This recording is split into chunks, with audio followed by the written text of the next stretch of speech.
এক ছিল রাখাল ছেলে, তার নাম গোপাল। দিন যায় মাস আসে।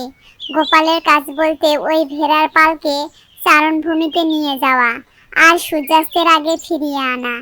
গ্রামের পাশেই ছিল ঘন সবুজ পাহাড়ের ঢাল।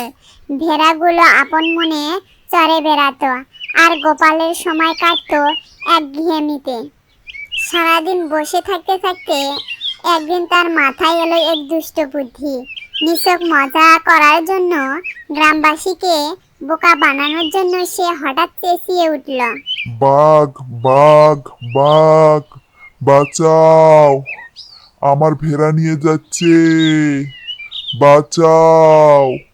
গোপালের সেই চিৎকারের কাপড় গ্রামের নীরবতা।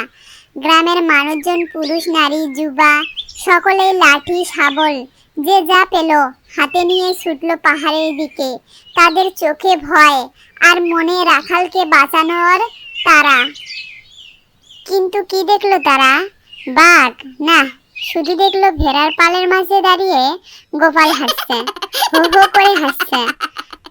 গ্রামবাসীদের মূর্খ বানাতে পেরে তার সে কি আনন্দ! রাগে ফুঁসতে ফুঁসতে ফিরে গেল তারা। এরপর সেই ঘটনা ঘটল আরও 2-3 বার। প্রতিবার গোপাল মজা করল, আর প্রতিবার গ্রামের মানুষ বোকা বলল। তাদের বিশ্বাসের চিট ধরল।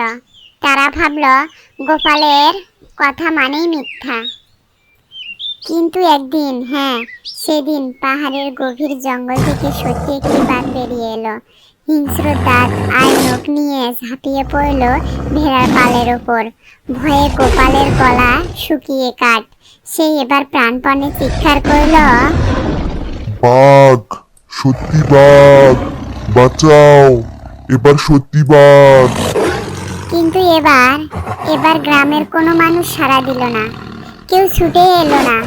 তারা ভাবলো মিথ্যাবাদী রাখাল আবার শুরু করেছে, আমরা আর বোকা হব না। মিথ্যার করুণ পরিণতি, গোপালকে বাঘ ছিন্ন ভিন্ন করে খেয়ে ফেলল। বন্ধুরা, লাইক করো, কমেন্ট করো এবং সাবস্ক্রাইব করো।